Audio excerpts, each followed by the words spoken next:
Hello everyone, स्वागत है आप सभी का आपके अपने चैनल स्टडी विद चित्रलेखा में। तो कैसे हैं आप सब? आई होप आप लोग बहुत अच्छे होंगे और आप लोगों की स्टडीज़ भी अच्छे तरीके से चल रही होगी। दोस्तों, आज की क्लास में हम लोग शुरू करने वाले हैं पंचायती राज व्यवस्था। आज हम पंचायती राज व्यवस्था के बारे में पढ़ेंगे और हम जानेंगे कि कैसे पंचायती राज व्यवस्था को संविधान में शामिल किया गया, कौन से संविधान संशोधन के द्वारा पंचायती राज व्यवस्था को संवैधानिक दर्जा मिला और इससे जुड़ी हुई समितियां जो बनाई गई उनकी अनुशंसाएं देखेंगे, उनसे समितियों के बारे में भी चर्चा करेंगे और पंचायती राज व्यवस्था को किस तरीके से लागू किया जाता है, पंचायती राज व्यवस्था इनिशियली कब पिक्चर में आई, कब सामने आई, इस सब के बारे में हम लोग आज की क्लास में चर्चा करेंगे। तो चलिए हम लोग आज की क्लास को शुरू करते हैं। तो पंचायती राज व्यवस्था का हम सबसे पहले देखेंगे कि पंचायती राज व्यवस्था का उद्देश्य क्या होता है। ठीक है, पंचायती राज व्यवस्था को लाने के लिए क्या ज़रूरत पड़ी, कि क्यों इसको भारतीय संविधान में शामिल किया गया, इसको संवैधानिक दर्जा दिया गया, जिससे और कड़ाई से इसको लागू करवाया गया, इसके बारे में हम लोग अभी चर्चा करते हैं। तो जो इसका उद्देश्य है, उद्देश्य कुछ इस प्रकार है कि गांव के स्तर पर गांव है उस गांव को सक्षम और मजबूत बनाना पंचायती राज व्यवस्था का मुख्य उद्देश्य है। अच्छा, अब कैसे गांव स्तर को सक्षम और मजबूत कैसे बनाया जाएगा, देखिए इसको समझने का प्रयास करते हैं। कृषि, बेसिकली जो गांव होते हैं वो कृषि व्यवस्था पर निर्भर करते हैं। शिक्षा, किसी भी गांव में शिक्षा की उचित व्यवस्था होनी चाहिए। ठीक है, तालाबों का निर्माण जिससे कि सिंचाई वगैरह के लिए आसानी हो सके। ठीक है, तालाबों का निर्माण, जल संरक्षण, कि जो जल बारिश का जल होता है उसका संरक्षण किया जा सके, जिससे कि ज़रूरत पड़ने पर जब बारिश का मौसम नहीं है तो उसको अच्छे तरीके से यूज़ किया जा सके। उसके बाद आता है जो मुख्य मुद्दा है वो है स्वच्छता। ठीक है, स्वच्छता। तो ये सारे जो भी मैटर्स हैं इनको लागू करके पंचायती राज व्यवस्था के द्वारा गांव स्तर को सक्षम और मजबूत बनाना पंचायती राज व्यवस्था का उद्देश्य होता है। अब देखिए, कृषि को समझने का प्रयास करते हैं कि कृषि, जो गांव के लोग हैं वो उन्नत तरीके से कृषि करें, उनके बच्चों को अच्छी से अच्छी शिक्षा वहीं उनके गांव में ही मिल सके, उन्हें कहीं पढ़ने के लिए बच्चों को बाहर ना जाना पड़े, तालाबों की खुदाई करवाई जाए और वहाँ पे जल संरक्षण का काम हो और स्वच्छता के बारे में लोगों को जागरूक किया जाए, स्वच्छता के बारे में लोगों को समझाया जाए और उनको स्वच्छ रहने के फ़ायदे बताए जाएं, जिससे कि वे लोग भी इस प्रक्रिया में अच्छे तरीके से भाग लें। ठीक है, तो इससे क्या होगा, जो गाँव है वो गाँव सक्षम बनेगा, मजबूत बनेगा, उन्नति। अच्छा, अब हम लोग प्रयास करते हैं पंचायती राज व्यवस्था का मतलब समझते हैं कि पंचायती राज व्यवस्था आखिरकार होती क्या है। पंचायती राज व्यवस्था को बेसिकली ग्रामीण स्थानीय स्वशासन कहेंगे हम लोग, ग्रामीण स्थानीय स्वशासन। ठीक है, स्वशासन पद्धति कह सकते हैं। ठीक, इसमें क्या होता है कि जो गांव के लोग होते हैं, जो वहाँ के लोकल लोग होते हैं, जो पावर्स होती हैं उनको ही दे दी जाती हैं, या कह सकते हैं कि जो गवर्निंग बॉडी होती है वो गांव के लोग ही बन जाते हैं। सेल्फ गवर्निंग सिस्टम ये एक तरीके से होता है पंचायती राज व्यवस्था। ठीक है, अच्छा, पंचायती राज व्यवस्था ऐसा नहीं है कि अभी ये स्वतंत्रता के बाद ही जो है सामने आई। इसके पहले प्राचीन काल में भी हम देख सकते हैं कि प्राचीन काल में भी जो राज्य होते थे उसके बाद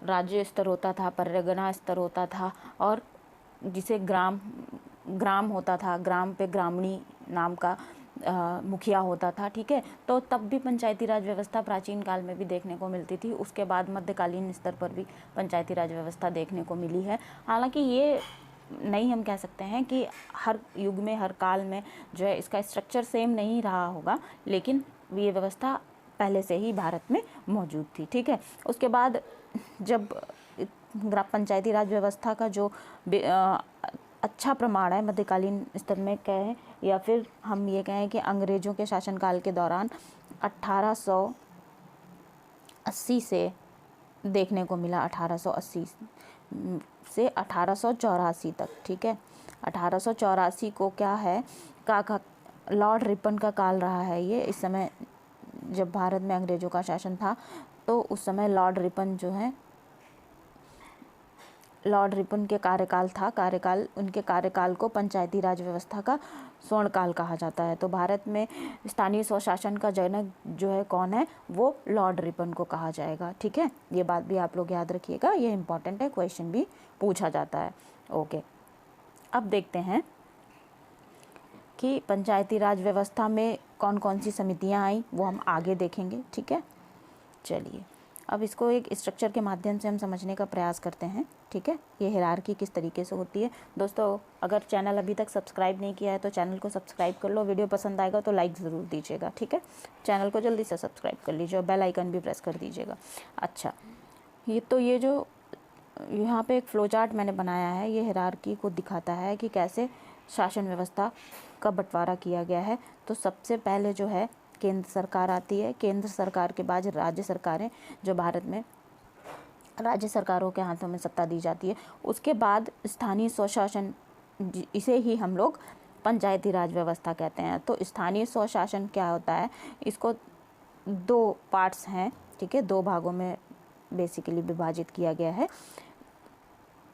जो दो भाग हैं वो कौन कौन से हैं, पहला है ग्रामीण क्षेत्रों में इसे पंचायती राज व्यवस्था कहते हैं और नगरीय क्षेत्रों में इसे नगर निकाय कहते हैं। ठीक है, आज हम पंचायती राज व्यवस्था के बारे में चर्चा करेंगे और नगर निकाय हम नेक्स्ट क्लास में देखेंगे। ओके, तो स्थानीय स्वशासन जिसे लोकल सेल्फ गवर्नमेंट कहा जाता है, मतलब जो लोग वहाँ जिस जगह के रहने वाले होते हैं उन्हीं के हाथों में शासन और सत्ता सौंप दी जाती है। ठीक, चलिए आगे बढ़ते हैं।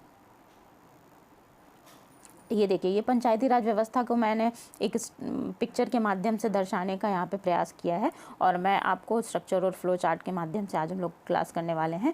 फैक्ट भी देखेंगे और समझेंगे पूरी चीज़ों को। तो देखिए, जैसे गांव के लोग इकट्ठे हो गए, ठीक है, और वहाँ पे एक गाँव का मुखिया होता है, ठीक, मुखिया होता है। जैसे इस पिक्चर में वही दिखाने का प्रयास कर रहे हैं। लोग बैठे हैं, आपस में अपनी समस्याओं की चर्चा कर रहे हैं। ठीक है, अब किसी भी क्षेत्र को या किसी भी जगह को यदि उसको मजबूत बनाना है तो सबसे ज़्यादा उसके लिए फ्रूटफुल तब होगा किसी भी क्षेत्र को, किसी भी जगह को, या प्रयास तब सफल होंगे जब वहाँ के लोकल लोग उसमें इंटरेस्ट दिखाएंगे और वो खुद ही बढ़ चढ़ कर हिस्सा लेंगे। ठीक है, जब वहाँ के रहने वाले लोकल लोग बढ़ चढ़ के उस काम में, वहाँ के कामों में हिस्सा लेंगे और अपने स्तर पर बेस्ट देंगे, तभी किसी भी क्षेत्र को, किसी भी गांव को उन्नत बनाया जा सकता है। ठीक है, चलिए आगे बढ़ते हैं। अब हम कुछ पॉइंट्स देख लेते हैं, हालांकि इनकी चर्चा हम ऊपर कर चुके हैं। पंचायती राज व्यवस्था से तात्पर्य स्थानीय ग्रामीण स्वशासन पद्धति से है। भारतीय संविधान के नीति निदेशक तत्वों के अंतर्गत अनुच्छेद 40 के तहत ग्राम पंचायतों के गठन हेतु प्रावधान उल्लिखित किया गया था। अच्छा, अब यहाँ पे एक बात कर लेते हैं कि जब 26 जनवरी 1950 को भारत का संविधान बनके तैयार हुआ और लागू हुआ, पूरी तरीके से लागू हुआ था, जब हम गणतंत्र घोषित हुए थे, तब पंचायती राज व्यवस्था को भारतीय संविधान में संवैधानिक दर्जा प्राप्त नहीं था।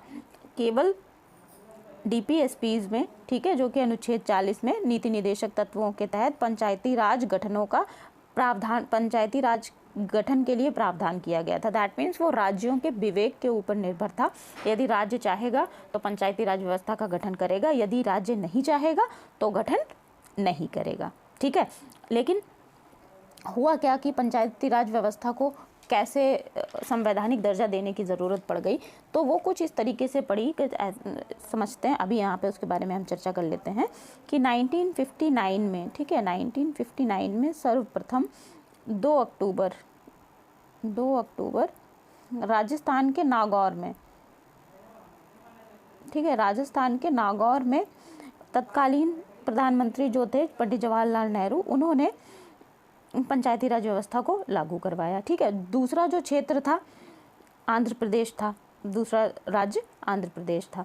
लेकिन हुआ क्या, पंचायती राज व्यवस्था उस अच्छे तरीके से कह सकते हैं सफल नहीं हो पाई। ठीक है, अब पंचायती राज व्यवस्था जब सफल नहीं हो पाई, ये पंडित जवाहरलाल नेहरू का एक बड़ा प्रोजेक्ट कह लें या सपना कह लें, उस तरीके से चल रहा था, सफल नहीं हो पाई। एक समिति का गठन किया गया। तो वहाँ पे जो पॉइंट्स निकल के सामने आए, उनमें से एक पॉइंट ये था कि ये जो व्यवस्था असफल हो गई, इसको असफल होने का कारण ये था कि वहाँ जो गांव के लोकल लोगों को गवर्नमेंट में या डिसीजन मेकिंग प्रोसेस में उनको शामिल नहीं किया गया। ठीक है, वहाँ की जो लोकल लोग थे वो लोग उसमें सम्मिलित नहीं हुए, उन्होंने इंटरेस्ट नहीं दिखाया, इसीलिए व्यवस्था सफल नहीं हो पाई। ठीक है, चलिए आगे देखते हैं। अब क्या किया गया? 73वें संविधान संशोधन अधिनियम के द्वारा 1992 में 73वां संविधान संशोधन हुआ था और ये लागू 1993 में हुआ था। ठीक है, ये बात आप लोग याद रखेंगे कि कहीं कहीं पे ये आ जाए, कभी ये आ जाए 73वां संविधान संशोधन 1993, दैट मीन्स 73वां संविधान संशोधन 1993 में लागू हुआ था और 1992 में ये संशोधन किया गया था। ठीक है, 1992 के द्वारा पंचायतों को संवैधानिक दर्जा प्रदान किया गया। 73वें संविधान संशोधन 1992 के द्वारा भारतीय संविधान के भाग 9 के अंतर्गत अनुच्छेद 243 से 243 तक 11वीं अनुसूची के तहत पंचायती राज की व्यवस्था की गई। अच्छा, ठीक है, किया क्या गया कि यहाँ पे का कर लीजिएगा, 243 का से लेकर के 243 तक ये अनुच्छेद 16 नए अनुच्छेद जोड़े गए थे, 16 नए अनुच्छेद जोड़े गए और एक नई अनुसूची जोड़ी गई जिसे कि 11वीं अनुसूची कहते हैं। ठीक है, 11वीं अनुसूची कहते हैं। चलिए आगे बढ़ते हैं। सर्वप्रथम, ये अभी हम लोग चर्चा कर चुके हैं, सर्वप्रथम 2 अक्टूबर 1959 को तत्कालीन प्रधानमंत्री जवाहरलाल नेहरू के द्वारा पंचायती राज व्यवस्था का उद्घाटन नागौर जिले में किया गया था। आंध्र प्रदेश दूसरा राज्य था जहां पर 11 अक्टूबर 1959 को पंचायती राज व्यवस्था का शुभारंभ किया गया था। ठीक है, अच्छा, नेक्स्ट पॉइंट देखते हैं। 73वें संविधान संशोधन के द्वारा 73वें संविधान संशोधन अधिनियम के द्वारा पंचायती राज के त्रिस्तरीय ढांचे, ग्राम स्तर पर, अब हम यहाँ पे चर्चा कर लेते हैं, ये ग्राम स्तर पर ग्राम पंचायत, खंड स्तर पर पंचायत समिति तथा जिला स्तर पर जिला परिषद के गठन की व्यवस्था की गई है। ठीक है, ये सारा काम किसके द्वारा किया गया? 37वें संविधान संशोधन 1992 के द्वारा किया गया था। ठीक, तो जो पंचायत है, ठीक है, पंचायती राज व्यवस्था है, इसमें 3 स्तर है। पहला है ग्राम पंचायत, दूसरा है जिला खंड स्तर पर पंचायत समिति और खंड स्तर को ही ब्लॉक स्तर बोलते हैं, तीसरा जिला स्तर पर जिला परिषद। ठीक है, ऐसे राज्य जिनकी जनसंख्या 20 लाख से ऊपर ना हो, खंड स्तर पर जो ब्लॉक वाला स्तर है, खंड स्तर पर माध्यमिक स्तर पर पंचायत का गठन ना करने की छूट दी गई है। ठीक, ओके, चलिए अब नेक्स्ट हम लोग देखते हैं। अब देखते हैं कि पंचायती राज समितियां, पंचायती राज से जुड़ी हुई जो समितियां आई उनको बारे में देखते हैं। यहाँ से क्वेश्चन भी पूछा जाता है और उन्होंने क्या क्या अनुशंसाएं की ये भी देखेंगे हम। तो सबसे पहले 1957 में जो समिति आई, बलवंत राय मेहता समिति आई। ठीक है, बलवंत राय मेहता समिति 1957 में आई और इन्होंने क्या कहा, इन्होंने जो है त्रिस्तरीय पंचायत समिति का अनुशंसा की, त्रिस्तरीय पंचायत समिति की अनुशंसा की। और बलवंत राय मेहता समिति जो है इसको ही, इस समिति को ही, या फिर ये कहें, यूँ कहें कि बलवंत राय मेहता को पंचायती राज व्यवस्था का जनक कहा जाता है। ठीक है, ये बात भी आप लोग ध्यान रखेंगे। तो इन्होंने कितना स्तर की बात करी कि त्रिस्तरीय समिति, त्रिस्तरीय का इन्होंने बात की। ठीक, गांव स्तर पर, ग्राम स्तर पर ग्राम पंचायत, उसके बाद आया जो दूसरा स्तर था खंड स्तर जिसे ब्लॉक स्तर कहते हैं, उस पर पंचायत समिति, और जिला स्तर पर जिला परिषद के गठन की बात किसने की? बलवंत राय मेहता ने की। और बलवंत राय मेहता समिति का गठन कब हुआ? 1957 में हुआ। ठीक है, अगली जो समिति आई वो है अशोक मेहता समिति। अशोक मेहता समिति 1997 में आई, 1977 में आई। ठीक है, 1977 में आई और इन्होंने जो सुझाव दिया, इन्होंने कहा कि 2 स्तर बनाए जाएं। ठीक है, द्विस्तरीय, 2 स्तरीय समिति के गठन की अनुशंसा इन्होंने की। ठीक है, तो इन्होंने वो जो स्तर कौन कौन से थे वो देख लेते हैं। अशोक मेहता ने 2 स्तर बताए। इन्होंने कहा पहला मंडल स्तर पर मंडल पंचायत, ठीक है, मंडल स्तर पर मंडल पंचायत, पंचायत को शॉर्टकट में लिख देते हैं, चलो अच्छा यहाँ पे पूरा लिख देते हैं, मंडल स्तर पर मंडल पंचायत, और दूसरा जिला स्तर पर जिला परिषद, ठीक है। ग्राम स्तर पर इन्होंने उसकी अनुशंसा नहीं की, इस समिति ने उसको कट कर दिया। अच्छा ठीक है, ये तो हो गई दूसरी समिति, अशोक मेहता समिति। इसके बाद तीसरी एक समिति आई GV के राव समिति, जो कि आई 1985 में, 1985 में आई GV के राव समिति। तो ये जो है GV के राव समिति किस में आई, 1985 में आई, ठीक। उसके बाद अगली समिति जो आई LM सिंघवी समिति थी, 1986 में आई। अच्छा, GV के राव समिति की जो अनुशंसाएं हैं वो हम देख लेते हैं। तो GV के राव समिति 1985 में आई। इन्होंने जो अनुशंसाएं दी, इन्होंने क्या कहा, 4 स्तर बनाए जाएं। इन्होंने 4 स्तर बनाने को बोला। पहला जो स्तर था, पहला स्तर ग्राम स्तर पर ग्राम सभा, ठीक है, ग्राम सभा। दूसरा मंडल पंचायत, ब्लॉक स्तर पर, ठीक है, मंडल पंचायत। तीसरा जिला स्तर पर जिला परिषद, जिला परिषद। और उसके बाद जो 5वां है राज्य स्तर पर राज्य विकास परिषद के गठन करने की अनुशंसा किसने की, 4 स्तरीय समिति की अनुशंसा किसने करी, GV के राव समिति ने। 4 स्तर बनाने के लिए किसने अनुशंसा की, GV के राव समिति ने, ठीक है। ये कब आई, 1985 में आई। उसके बाद ये 2 समितियां और आई, पहली ये चौथी हो गई, LM सिंघवी समिति 1986 में आई, और PK थुंगन समिति 1988 में आई। फिर इन्होंने जो भी कुछ अपने सुझाव दिए, उनके आधार पर ही पंचायती राज व्यवस्था का गठन किया गया, संवैधानिक दर्जा दिया गया, ठीक है। इन दोनों समितियों ने संवैधानिक दर्जा देने के लिए सिफारिशें की, ठीक है।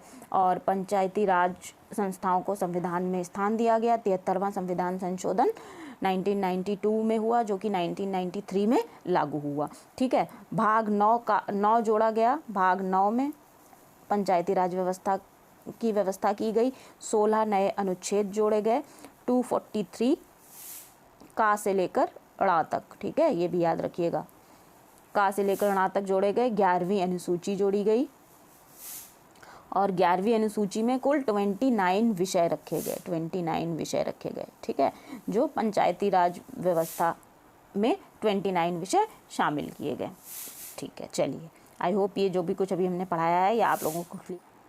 चलिए अब अगला पॉइंट देखते हैं। अगला पॉइंट क्या है, अगला पॉइंट है महिलाओं के लिए प्रत्येक स्तर पर 1/3 आरक्षण की व्यवस्था की गई। मतलब जो तीनों स्तर हैं, ग्राम पंचायत, पंचायत समिति और जिला परिषद, तीनों स्तरों पर महिलाओं के लिए 1/3 आरक्षण की व्यवस्था की गई है, ठीक है। पंचायतों का कार्यकाल 5 वर्ष निर्धारित किया गया है। समय से पूर्व पंचायत भंग होने पर निर्वाचन 6 माह के अंदर करवाना होगा। इस पॉइंट को हम थोड़ा सा समझने का प्रयास करते हैं, ठीक है।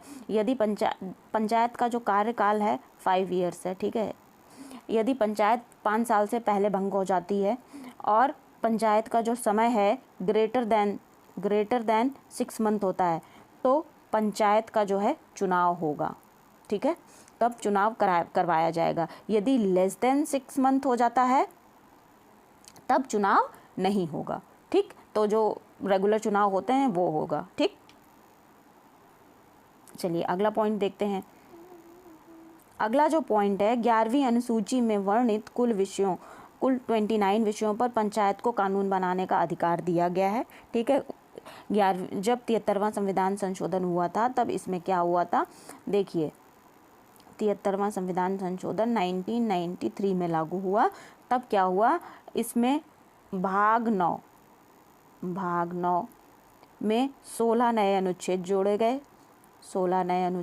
गए, 243 का से लेकर ण तक, ये याद रखेंगे आप लोग, इम्पॉर्टेंट है, ठीक है। 11 और इसके अलावा क्या किया गया, इसके अलावा 11वीं अनुसूची जोड़ी गई, ठीक है। और जो 29 विषय रखे गए हैं वो इसी 11वीं अनुसूची में दिए गए हैं। 11वीं अनुसूची में जो विषय वर्णित हैं उन पर कानून कौन बना सकता है, पंचायत बना सकती है। इम्पॉर्टेंट पॉइंट है, आप लोग इसको याद रखिएगा। ठीक है, चलिए आगे बढ़ते हैं, अगला पॉइंट देखते हैं। अगला जो पॉइंट है, मिज़ोरम, मेघालय, मिज़ोरम, नागालैंड राज्यों में पंचायत का गठन नहीं किया गया है। इन राज्यों में एक स्तरीय जनजाति परिषद कार्य करती है। ठीक है, यहाँ पर नहीं किया गया है। जनजातीय परिषद जो है ये जनजातीय क्षेत्र है, यहाँ पे जनजातीय क्षेत्र जो है लोकल क्षेत्र की देखभाल करती है। अगला पॉइंट है 73वें संविधान संशोधन का अभिपालन करने वाला प्रथम राज्य जो था मध्य प्रदेश बना था। ठीक है, अनुच्छेद 243 घ के अनुसार, घ 3 के अनुसार पंचायतों में तथा अनुच्छेद 243 न 3 के अनुसार नगर पालिकाओं में सभी स्तरों पर महिलाओं के लिए 1/3 आरक्षण प्रदान किया गया है। ठीक है, ये पॉइंट हम पहले देख भी चुके हैं और तीनों स्तरों पर महिलाओं को 1/3 आरक्षण दिया गया है। अब पंचायत, ये तो इस तरीके से हमारा ये पंचायत कंप्लीट होता है। कुछ इंपॉर्टेंट फैक्ट जो इसमें नहीं है हम उनके बारे में भी चर्चा कर लेते हैं। दोस्तों वीडियो को लाइक कर दीजिए और चैनल को सब्सक्राइब नहीं किया है तो जल्दी से चैनल को सब्सक्राइब कर लीजिए और थंब इम्प्रेशन ज़रूर दीजिए, शेयर भी कर दीजिए दोस्तों के साथ। ठीक है, तो चलिए कुछ इंपॉर्टेंट पॉइंट जिनके बारे में हम चर्चा करते हैं, जो यहाँ पर नहीं है उनको देख लेते हैं। ओके, चलिए यहाँ से देखते हैं। ब्लैंक पेपर पे अभी मैं लिख भी दूंगी, आप लोग नोट्स बना रहे हैं तो आप लोगों के लिए आसानी होगी। यदि आप लोग नोट्स नहीं बना रहे हैं तो नोट्स आप लोग PDF के द्वारा प्राप्त कर सकते हैं। उसके लिए आप लोगों को क्या करना पड़ेगा, आप लोगों को कमेंट सेक्शन में कमेंट करना पड़ेगा, वहाँ से मैं आप लोगों को टेलीग्राम का लिंक दे दूँगी, वहाँ से आप लोग डाउनलोड कर लीजिएगा। ठीक है, और कमेंट करके ये ज़रूर बताना कि वीडियो कैसा लगा। जो ग्रामीण विकास मंत्री होता है, अब कुछ फैक्ट देख लेते हैं। ग्रामीण विकास मंत्री जो होता है, ग्रामीण विकास मंत्री पंचायती राज के विभिन्न अंगों की निगरानी करता है। कौन करता है पंचायती राज के विभिन्न अंगों की निगरानी करता है? कौन करता है? ग्रामीण विकास मंत्री। ठीक है, जो ग्राम पंचायत का निर्वाचन है ये कौन करवाता है? बहुत इंपॉर्टेंट क्वेश्चन है, यहाँ से बनता है। आप लोग मुझे कमेंट सेक्शन में इस बताना ज़रूर, इसको सुनने से पहले, वैसे आंसर तो मैं बताने वाली हूँ। ग्राम पंचायतों का निर्वाचन कौन कराता है? ग्राम पंचायत का निर्वाचन कराना किस, पहली बात तो निर्भर किस पे करता है? राज्य सरकार पे करता है। ठीक है, राज्य सरकार पे निर्भर करता है। राज्य सरकार ही कानून बनाएगी, जो फॉर्मेलिटीज़ हैं वो सारी राज्य सरकार करेगी। ठीक, ओके। अब जो हमारी पंचायती राज व्यवस्था है इसका निर्वाचन कौन करवाता है, चुनाव करवाता कौन है? ये राज्य चुनाव आयोग करवाता है। ठीक है, राज्य चुनाव आयोग करवाता है। ये बात भी आप लोग याद रखिएगा। ठीक, और कमेंट सेक्शन में मुझे ये बताइएगा किस किस का ये आंसर सही हुआ। अच्छा, नेक्स्ट पॉइंट देखते हैं। नेक्स्ट पॉइंट है खंड स्तर पर पंचायत समिति जो है एक प्रशासनिक अधिकरण है। खंड स्तर पर पंचायत समिति क्या है? एक प्रशासनिक अधिकरण है। पंचायत समिति एक प्रशासनिक अधिकरण है। ठीक है, ये बात भी आप लोग ध्यान रखिएगा। तो इस तरीके से क्या हुआ, ये हमारा पंचायती राज व्यवस्था जो है कंप्लीट होती है। और आई होप ये आप लोगों को अच्छे तरीके से समझ में भी आई होगी ये वाली क्लास। और अगर कोई डाउट रहता है तो आप लोग कमेंट सेक्शन में मुझसे ज़रूर पूछिएगा। वीडियो को लाइक कर दीजिएगा, पसंद आएगा तो दोस्तों के साथ शेयर भी करिएगा और चैनल को ज़रूर से सब्सक्राइब कर लीजिएगा। अब तब तक के लिए आप लोग पढ़ते रहिए। अगली क्लास में मिलेंगे जिसमें कि हम नगर निकाय के बारे में पढ़ेंगे। ठीक है, तब तक के लिए थैंक यू वेरी मच और पढ़ते रहिए, खुश रहिए।